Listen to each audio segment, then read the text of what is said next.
All right, it is Friday, September 12th. Remember, everybody deployed. Love you, baby girl. Somebody hit me yesterday. He said, Mike, I don't know what to believe anymore. With this whole week, everything's been going on. Help me, bring some levity to it. And I'm like, well, good grief, don't ask me. I can barely walk and chew gum.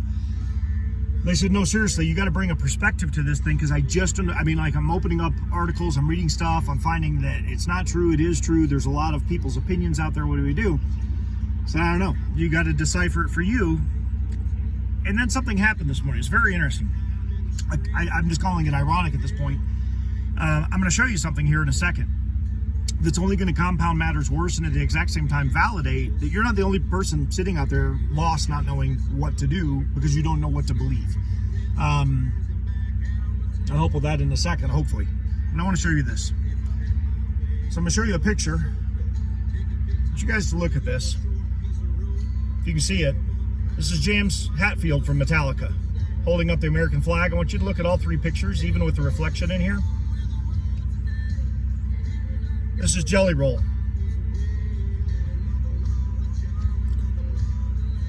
This is Michael Bublé while not holding the American flag. Same images. I want to read something to you.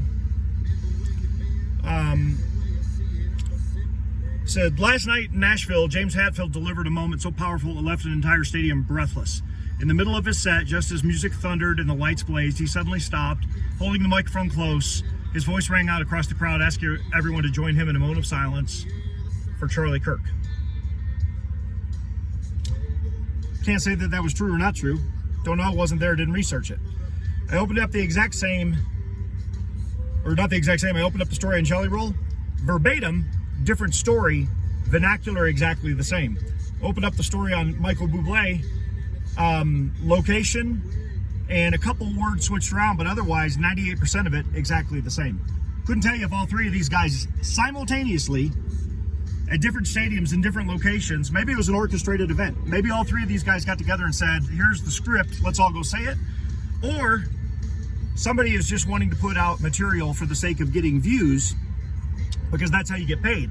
And if you put out something controversial or emotional or impactful or deep or dark, depending on what it is, you're going to get a crap ton of views. People dig onto this stuff, especially when they're hurting. What struck me wasn't so much the fact that somebody generated it, probably through AI, and it's all fake. It's not so much that people will even use evil, while we should recognize that.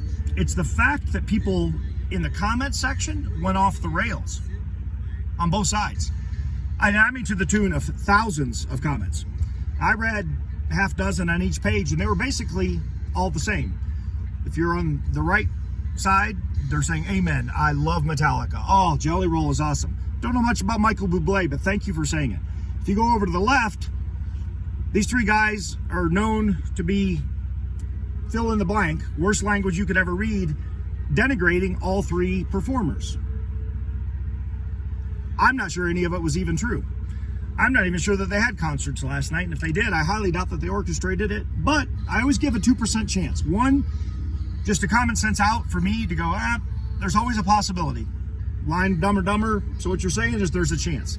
1 more percent, because I'm an idiot, and I may not be able to say, see, I'm an idiot, to say with 99% certainty this is the case. So I'll say with 98% certainty, I'm pretty sure this was fake.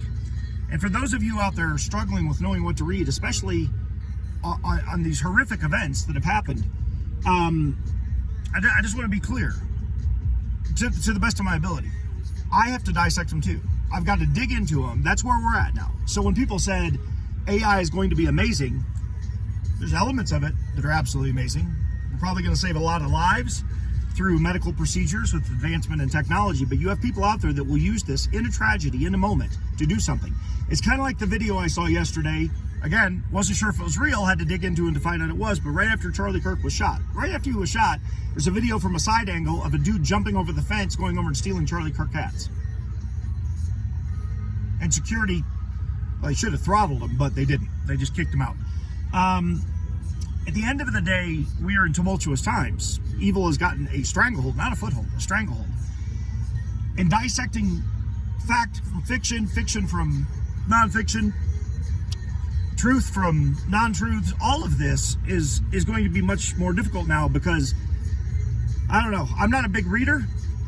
I watch a lot of videos, I watch a lot of stuff, and from what I can tell, we got a pretty big ape problem in this country right now, because about every video I see now is a video of an ape talking. And it looks just as authentic, for the most part, and real as me sitting here on this camera, which, by the way, I'm actually doing. Point being is this. It is going to be getting darker, more evil. The closer we get to Christ's return, the darker it's going to get. Charlie Kirk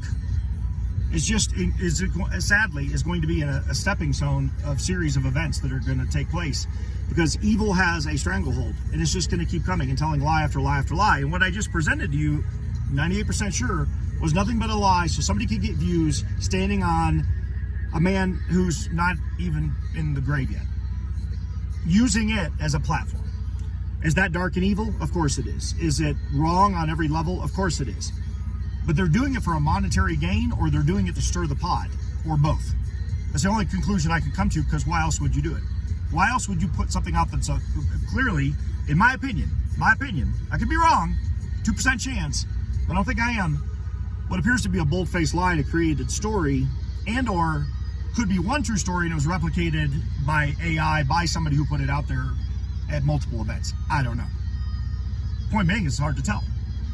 So we're left to our own discernment, wisdom, investigatory ability to dig into this. The problem is you got to stop and dig into it, and it takes a lot of time to figure this stuff out when you're just glancing at something. And I can tell you by the comments, everybody glanced at it, probably read a paragraph, and immediately went off the rails, because that's what everybody's doing right now. I would caution you to not do that. Regardless of your stance, your political beliefs, your faith, I would just caution you. I'm going to quote 50 Cent. He said the other day, he goes, I don't know what to say right now, but I'm pretty sure I'm just going to shut the F up. And everybody else should too. Probably a good idea right now. Peace out.